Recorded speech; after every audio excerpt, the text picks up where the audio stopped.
반갑습니다. 여러분이랑 1년 동안 일본어라는 과목을 같이 공부하게 될 일본어 선생님입니다. 이렇게 코로나 때문에 온라인 계약을 하게 되어서 여러분이랑 굉장히 좀 얼굴을 대면하고 교실에서 봐야 되는데 그러지 못해서 굉장히 아쉽고요. 이 사태가 좀 진정돼서 여러분이랑 하루속히 같이 공부를 교실에서 할 수 있었으면 좋겠습니다. 선생님은 수업을 그렇게 막 무리하게 진행할 생각은 없어요.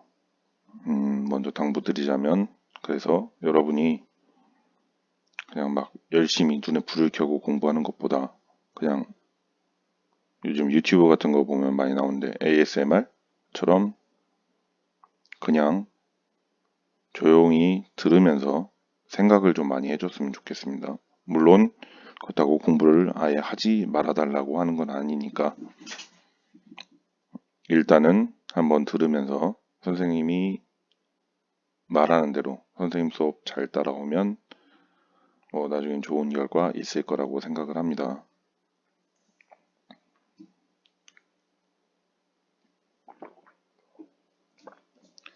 자, 먼저 일본어를 여러분은 왜 선택했나요? 일본이나 일본 문화에 관심이 있어서 혹은 일본어가 쉬워 보여서 또는 친구가 하자니까 친구 따라서 또는 아무 생각이 없어. 그래서 자기가 중국어를 했는지 일본어를 했는지 모르고 그냥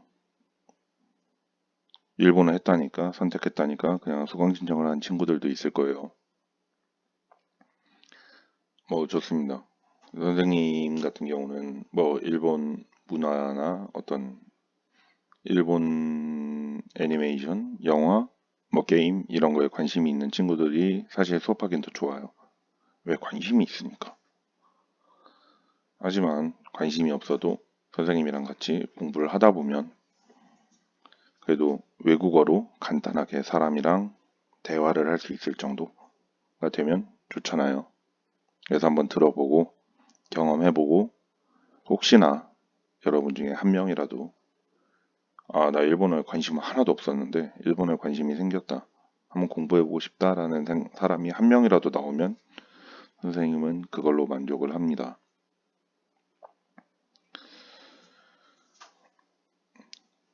자, 먼저 언어는 무엇일까요? 언어는 무엇일까요?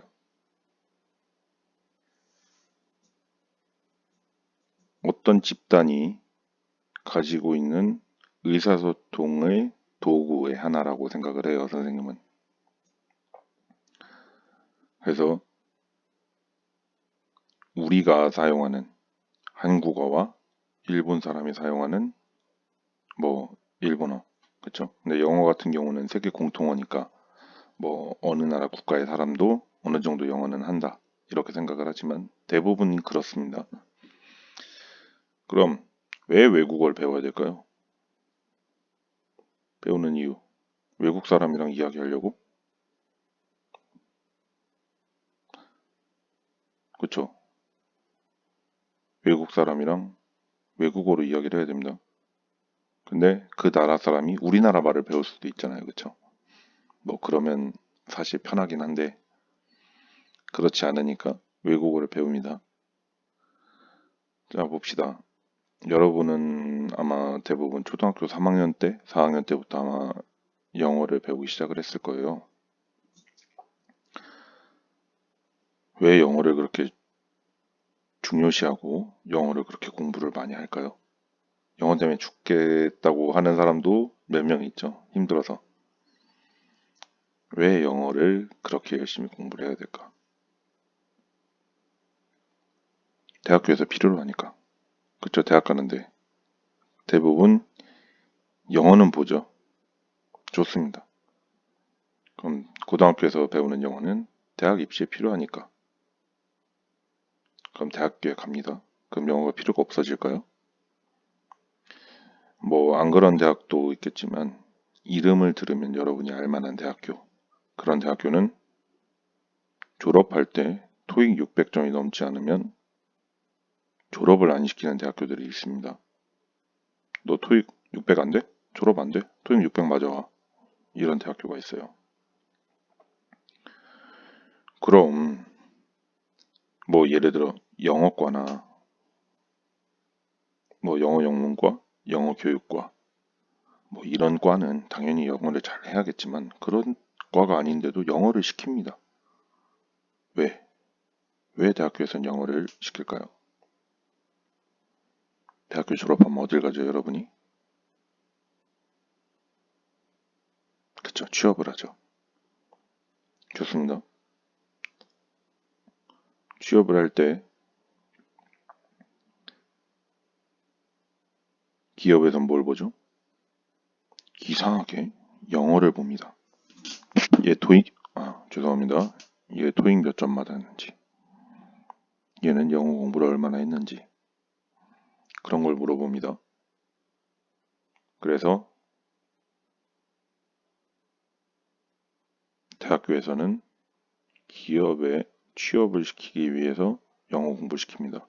아까 토익 600점이라고 이야기를 했죠, 선생님이. 웬만한 대학교를 나와서 우리가 말하면 아는 그런 기업들 같은 경우에는 토익 600점이 안 되면 지원할 수가 없어요. 최소 지원 등급이 한 600점 정도 됩니다. 전부 다 그런 건 아니지만 기업마다 다르지만.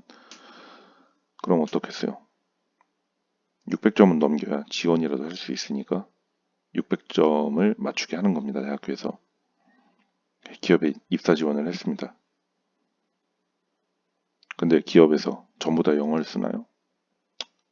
물론 마찬가지로 영어 영문과 뭐 영어 교육과가 아닌 이상 영어를 공부를 하지 않듯 해외 무역이나 이런 쪽 특정한 몇 가지 업무를 제외하고는 영어를 굳이 쓰지 않습니다. 근데 입사할 땐 영어를 봐요. 이상하죠? 이유를 알아봅시다. 왜 영어를 보는지. 물론 영어뿐만이 아닌데 영어가 세계 공용어고 그리고 또 그만큼 활용할 수 있는 폭이 넓으니까 영어를 보는 것일 뿐입니다. 여러분이 이제 지금까지 어렸을 때부터 지금까지 이제 공부를 해오면서 과목이 이렇게 나눠지잖아요. 국어, 영어, 수학, 과학, 사회, 뭐 예체능 있죠. 음악, 체육, 미술, 그리고 외국어, 뭐 일본어, 중국어 이렇게 여러 가지 과목이 있는데 여러분도 어느 정도 알 거예요. 그 과목을 들을 때 보면 공부하는 방법이 과목에 따라서 조금씩 다릅니다. 그쵸? 단순히 외워서만 되는 과목도 있고 또 창조적인 생각이나 응용력을 발휘해야 되는 그런 과목도 있어요. 그쵸? 그래서 그 중에서 언어, 외국어라는 어떤 그런 건 그 사람이 어렸을 때부터, 뭐 어렸을 때가 아닙니다. 하지만 한참 이전부터 꾸준히 오랜 시간 공부를 했다라고 하는 그런 어떤 증거가 되는 거예요. 그래서 대학교에서 학벌을 보는 이유가 뭐예요? 고등학교 때 공부 열심히 했나 안 했나? 그쵸? 공부를 열심히 했으면 좋은 대학교 가겠죠. 그럼 얘는 고등학교 때 공부를 열심히 했구나. 그 대학교 때에서 졸업을 하면서 학점을 보죠. 그리고 이 사람이 가진 자격증이나 어떤 능력을 봅니다. 그 중에 하나가 언어인 거고 그 언어는 이전부터 꾸준히 오랜 시간 동안 공부를 계속 해야지만 얻을 수 있는 게 언어의 능력이란 겁니다. 그럼 이걸로 알 수 있는 건 뭐죠? 기업에서 그 사람이 성실한가, 성실하지 않은가 그걸 볼 수 있는 겁니다.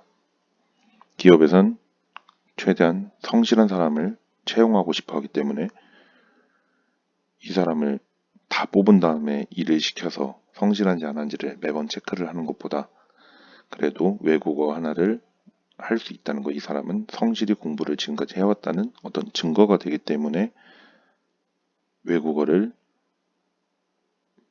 어떤 채용 항목에 넣고 보는 겁니다. 마찬가지로 일본어도 여러분이 지금 배우지만 지금부터 꾸준히 한 1년 정도 열심히 공부를 하면 나중엔 혼자서 일본은 여행도 갈 수 있고, 그러니까 굳이 뭐 따로 공부를 하지 않아도 꾸준히 뭐 학교 교과서, 지금 배우는 교과서 정도만 완벽하게 공부를 해도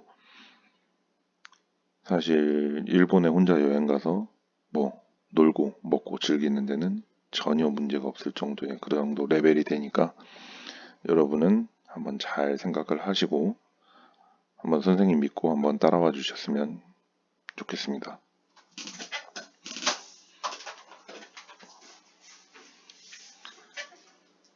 자, 다음으로 일본어의 구성에 대해서 이제 수업에 직접 들어가 보죠.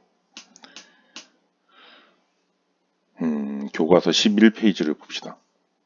여기에 보면 일본어의 문자와 발음이라고 되어 있고 50음도 중에 히라가나라고 되어 있어요. 자, 옆에 보면 일본어의 문자는 히라가나와 가타카나, 한자로 이루어져 있다. 이렇게 되어 있죠. 자, 히라가나, 가타카나, 한자로 이루어져 있습니다. 일본어는.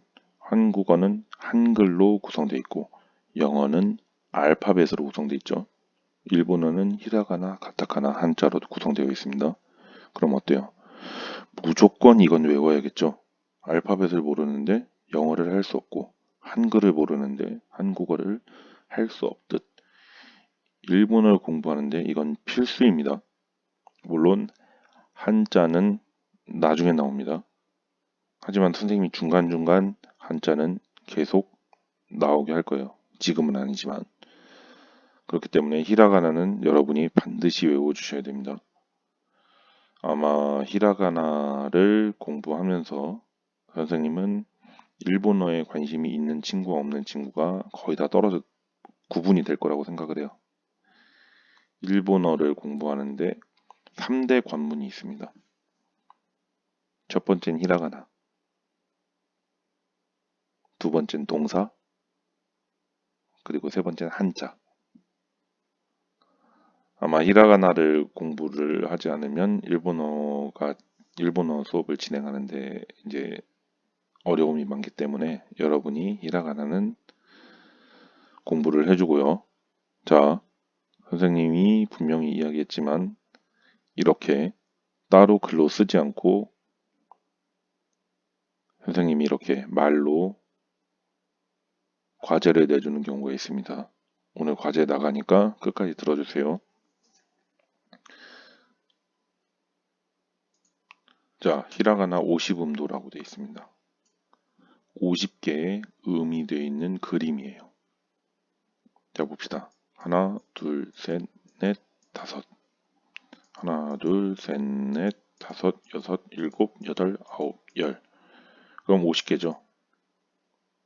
여기다가 플러스 하나 더. 그쵸? 근데 보면 여기 이렇게 5개죠. 하나, 둘, 셋, 넷, 다섯 개가 빠져 있어요. 자, 언어는 생명을 가지고 있는 거라고 생각을 해요, 선생님은. 그래서 시대와 상황에 맞춰서 언어는 계속 변화합니다. 우리나라도 마찬가지죠. 우리나라도 예전엔 이렇게 썼었죠, 한글을. 이 글자는 아래아자, 그죠? 아래아 였는데 지금은 사실 일반적으로 쓰지 않죠. 없어진 겁니다. 마찬가지로 일본어의 이 글자들도 다른 글자로 대체가 되거나 아니면 없어진 경우가 많습니다. 그래서 이 글자는 없다고 생각을 하시고 여러분이 여기에 나와 있는 글자, 이 글자를 외워주시면 되겠습니다. 자, 이 위에 있는 글자가 있고 아래 조그맣게 영어로 써져 있습니다. 그래서 선생님이 설명을 할게요. 자, 위에서 본 건 단이라고 되어 있고 왼쪽에서 본 건 행이라고 되어 있습니다. 자, 단은 요건 A라고 써 있지만 아라고 있습니다. 우리나라 자음의 아와 똑같습니다. 아. 그래서 아단이라고 하면 선생님이 물어볼 거예요. 아단은 뭐죠? 그러면 아, 카, 사, 타, 나, 하, 마, 야, 라, 와까지입니다. 이건 별개예요. 자, 공통점이 뭐가 있죠? 모음이 아가 됩니다. 그쵸? 아, 카, 사, 타, 나, 하, 마, 야, 라, 와. 그쵸? 그럼 2단을 볼게요. 그럼 2단도 끝이 다 2로 끝나겠죠? 이, 키, 시, 치. 이거는 타니까 ta, 타. 라고 해서 t가 되는 게 아닙니다. 치와 찌의 사이라고 보시면 돼요. 자, 이, 키, 시, 치, 니, 히, 미, 그리고 야는 없고 리. 이렇게 이제 리가 있습니다. 자, 우단이 굉장히 중요한데 우단은 여러분이 우리나라 말의 우 이걸 발음해 보세요. 우 그러면 입술이 동그랗게 모아지죠. 이걸 둥글 원자에 입술 순자를 써서 원순 모음이라고 합니다. 근데 일본어의 우는 원순 모음이 아닙니다. 그래서 일본어의 단을 말할 때는 입술이 우리나라의 우 있죠. 한글을 말할 때 우와 다릅니다. 사실 선생님이 교실에서 여러분한테 입술을 보여주는 게 가장 적당한데 설명을 하자면 입에 힘을 빼고 살짝 벌린 상태에서 으 하고 발음을 하면 됩니다. 입술에 힘을 뺀 상태에서 발음을 하시는 게 가장 정확합니다. 이건 나중에 교실 가서 선생님이 한 번 더 이야기할 수 있었으면 좋겠네요. 그래서 쿠, 스 여기도 마찬가지죠. 트가 아니고 츠, 스 이렇게 발음을 하시는 겁니다. 쯔도 아니고 트도 아닙니다. 완전히 다른 발음이에요. 쯔. 하지만 여러분은 쯔와 츠의 중간 정도라고 생각을 하시면 됩니다. 그, 스, 츠, 그 다음엔 느, 흐, 무, 유, 루 이렇게가 우단입니다. 자, 그 다음 에단을 볼까요? 에단은 마찬가지로 우리 한글의 에 똑같습니다. 이렇게 보시면 돼요. 그래서 에, 개, 세 얘는 채 아니고 태입니다. 태. 그러니까 얘와 얘가 다른 거예요. 얘부터는 t가 됩니다. 그래서 태, 네, 해, 매, 레가 됩니다. 자, 5단을 봅시다. 5단은 오, 코, 소, 토, 노, 호, 모, 근데 발음 기호를 보면 얘도 O고 얘도 O예요. 글자 모양이 다른데. 그러면 이야기하겠죠. 선생님, 얘 어떻게 구분합니까? 라고 하면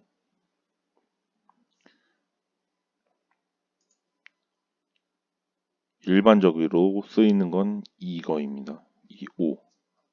아행의 오예요. 그럼 이 오는 언제 쓰이느냐? 조사로 쓰입니다. 우리가 말하는 은, 는, 이, 가, 그쵸? 을, 들, 에서 이런 게 조사입니다. 오는 조사로만 쓰입니다. 그래서 문맥을 보고 이게 조사로 쓰였다면 위에 이 아단의 오가 아니라 아행의 오가 아니라 와행의 오를 보시면 됩니다. 이 오는 조사로만 쓰입니다. 그러면 여기까지 설명이 다 됐죠. 그럼 행을 봅시다. 여러분이 눈치챘지만 행은 이 모음, 예를 들어 요 뒤에 이 자음이 같은 걸 행이라고 보시면 됩니다. 그래서 이, 에, 오, 그쵸? 이응이죠? 쉽게 설명하면 여기는 카, 키, 크, 개, 코, 사, 시, 스, 세, 소, 타, 얘는 중요해요. 타, 지, 즈, 테, 토, 나, 니, 느, 네, 노, 하, 히, 흐, 해, 호, 마, 미, 무, 매, 모, 야, 유, 요, 그리고 라, 리, 르, 레, 로, 그리고 와, 오 이렇게 있습니다. 이 글자는 여러분들이 다 쓸 줄 아셔야 됩니다. 자유자재로 가장 기본이 되는 거예요. 그러면 얘가 하나 남았네요. 응. 이건 응이라고 읽습니다.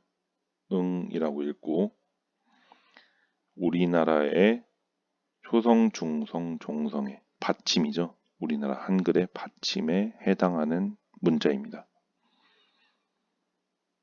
이 응은 주변에 있는 다른 언어, 어디에 누가 있느냐에 따라서 발음이 달라지게 됩니다. 그래서 우리나라로 말하면 미음, 니은, 이응, 그리고 비음, 콧소리죠. 비음. 이 넷 중에 한 개로 바뀝니다. 이건 나중에 설명하겠습니다. 자, 여기서 중요한 게 오와 이 오가 발음이 같다는 것. 첫 번째. 두 번째, 치와 스는 같은 행이지만 발음이 다르다는 것. 그리고 세 번째로 이 조사로 쓰이는 오와 이 응, 이건 문장에 혹은 단어의 맨 앞에 일반적으로는 쓰이지 않는다는 것. 이 세 가지 정도 기억을 해두시고 가시면 될 것 같아요. 자, 교과서 다음 페이지로 넘어갑니다. 자, 여기 청음이라고 되어 있어요. 청음. 맑고 고운 소리 청음. 나중에 다른 게 있지만 여기 50음도 11쪽에 나온 이걸 청음이라고 합니다. 그럼 청음이 있다는 건 다른 음도 있겠죠. 그렇죠? 그건 여러분이 일단 청음을 완벽하게 공부를 하고 나서 다음에 배우는 걸로 하겠고요. 선생님이 과제를 내주겠습니다. 잘 들으세요. 여기 청음에 있는 교과서 12페이지, 그쵸? 14페이지, 15페이지 쭉 해서 여기 17페이지, 그쵸? 17페이지까지 완벽하게 여러분이 써주세요. 다 채워 넣어야 됩니다. 나중에 계약하고 썼는지 안 썼는지 검사를 하겠습니다. 아시겠죠? 봅시다. 그래서 여기에 있는 필순에 따라서 써보는데 선생님이 굳이 필순까지는 검사를 하지 않겠습니다. 자, 다시 앞으로 넘어가 볼게요. 여기서 주의해야 될 게 몇 가지 있습니다. 이와 리. 이는 이렇게 씁니다. 앞에 있는 게 뒤보다 깁니다. 앞이 길고 뒤가 짧아요. 리는 앞이 짧고 뒤가 깁니다. 그래서 이 쓰는데 이렇게 쓰면 그나마 이인데 이게 더 길거나 이런 친구들이 있어요. 그래서 어느 게 짧고 어느 게 긴지 확실하게 여러분이 구분을 해서 올바로 쓰셔야 됩니다. 그리고 주의해야 될 게 몇 가지 또 있는데 호와 그리고 하. 하는 이 위에 줄이 하나고 이렇게 하면 호죠. 그쵸? 이렇게 하면 호입니다. 이걸 꼭 쓰는데 호를 써보게 시키면 이렇게 쓰는 친구들이 있어요. 안 됩니다, 이거. 나와도 살짝만 나오던가 거의 없던가 해야지 이렇게 많이 삐져나와 버리면 선생님은 뭐 예를 들어 서답형 평가를 할 때 절대 인정 못합니다. 주관식을 쓸 때. 그리고 이 루와 로. 루는 이렇게 여기가 말려 있고 로는 이렇게 아무것도 없습니다.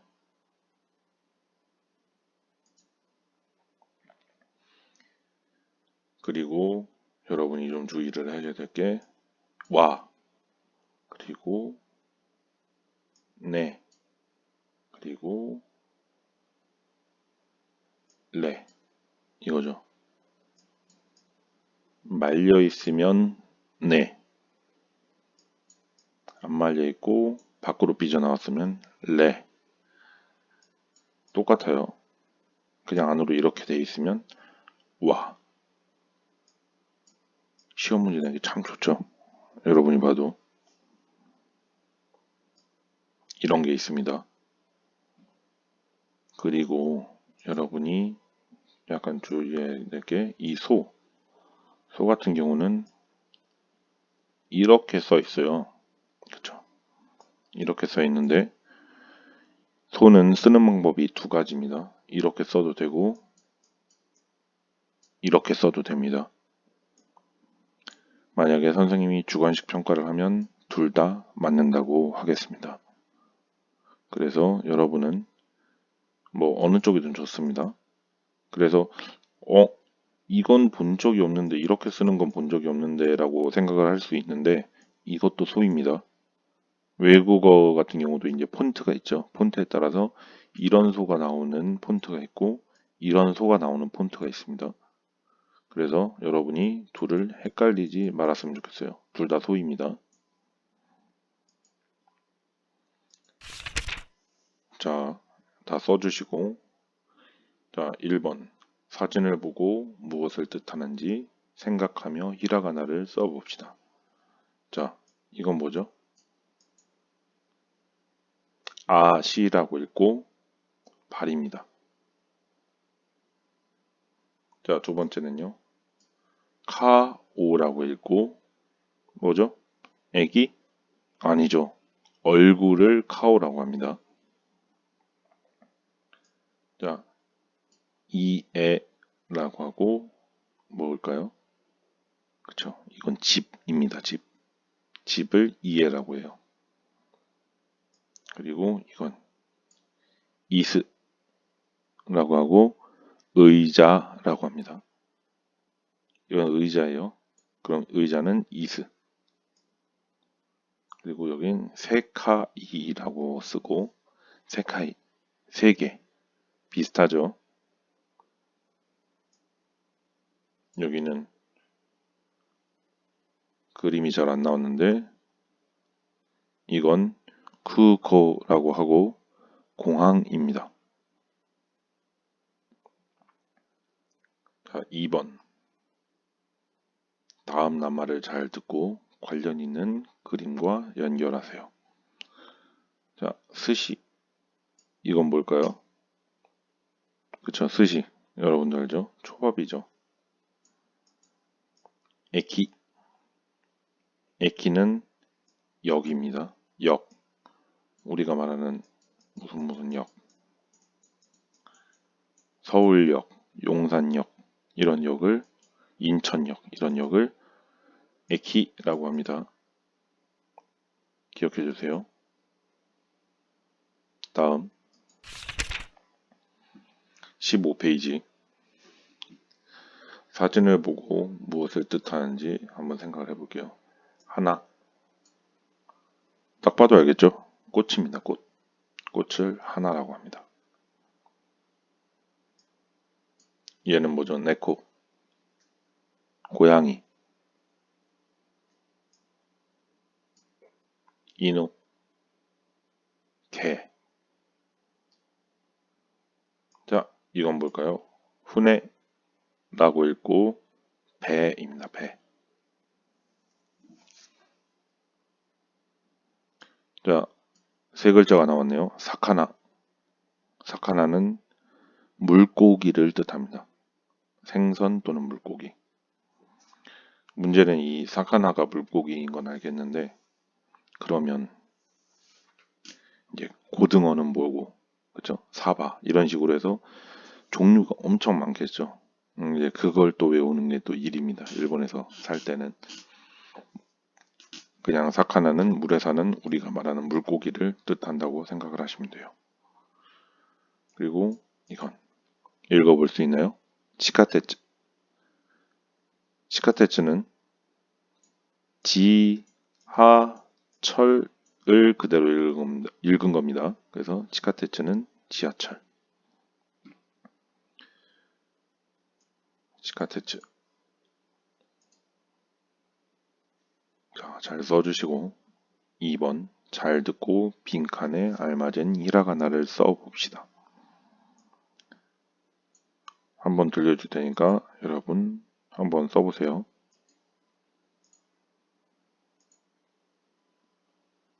お金、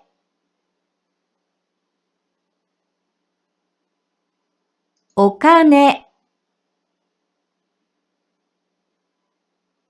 飛行機、飛行機、時計、時計、 자, 정답 보겠습니다. 자, 오카네. 돈입니다. 돈. 돈을 말하는 게 오카네예요. 그리고 히코기는 여러분이 알다시피 비행기가 되겠죠. 그리고 도케는 시계입니다. 시계. 해석을 볼까요? 예, 돈, 비행기, 시계를 말합니다. 다음으로 넘어갈게요. 정음이 여기서 끝나네요. 자, 사진을 보고 무엇을 뜻하는지 생각하며 히라가나를 써봅시다. 자, 여기 그림이 잘 안 보이는데 이건 키모노라고 하고 우리가 말하는 기모노 들어본 적이 있을 거예요. 의복이나 옷을 이야기합니다. 키모노. 일본의 전통 의상이죠. 두 번째 이건 유키라고 돼 있고 유키. 이건 눈입니다. 눈. 하늘에서 내리는 눈이요. 그리고 토리. 토리는 새입니다. 새. 새를 전부 다 토리라고 합니다. 자, 그리고 여기 보면 여기는 예전에 선생님이 살던 데네요. 이 이야기는 나중에 해주겠습니다. 여기는 카와, 강이라고 합니다. 무슨 강 있죠. 여기는 바다가 아니에요. 강입니다. 그 다음 오른쪽을 볼게요. 사쿠라. 사쿠라는 벚꽃이죠. 다들 알고 있을 거라 생각합니다. 그리고 여기 17쪽 여기 오른쪽에 보면 온센이라고 되어 있어요. 뭔지 알겠죠? 온천입니다. 온천. 온센.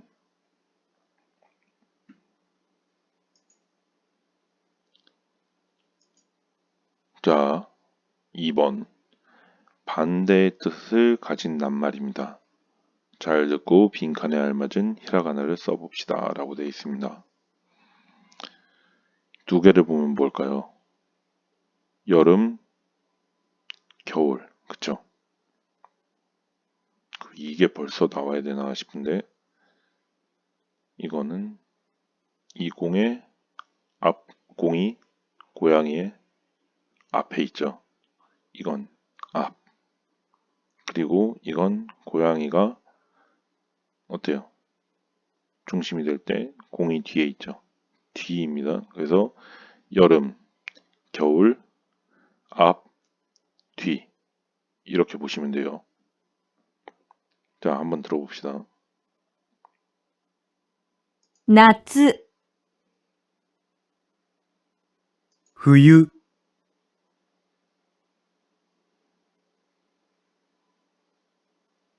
자, 2번. 前、後ろ、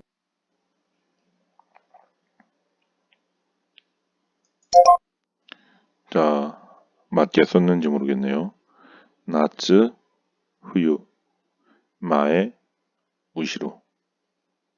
자, 해석을 보면 여름, 겨울, 그리고 앞, 뒤를 뜻합니다.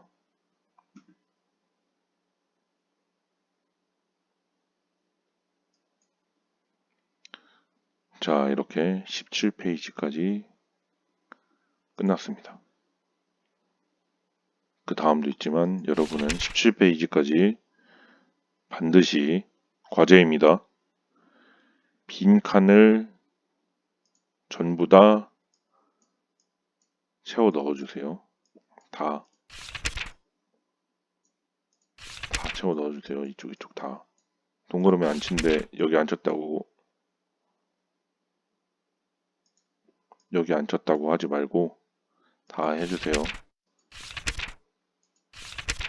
이건 선생님이 1차 시로 해서 일주일간의 시간을 주겠습니다. 그래서 1차 시, 2차 시 통틀어서 일주일 동안 여러분이 이걸 학습하시면 됩니다. 히라가나를 일주일 만에 다 외우라고 선생님이 뭐 해줬지만 다 외우기는 힘들 거라 생각을 해요. 여러분이 일본어만 공부를 하는 게 아니니까.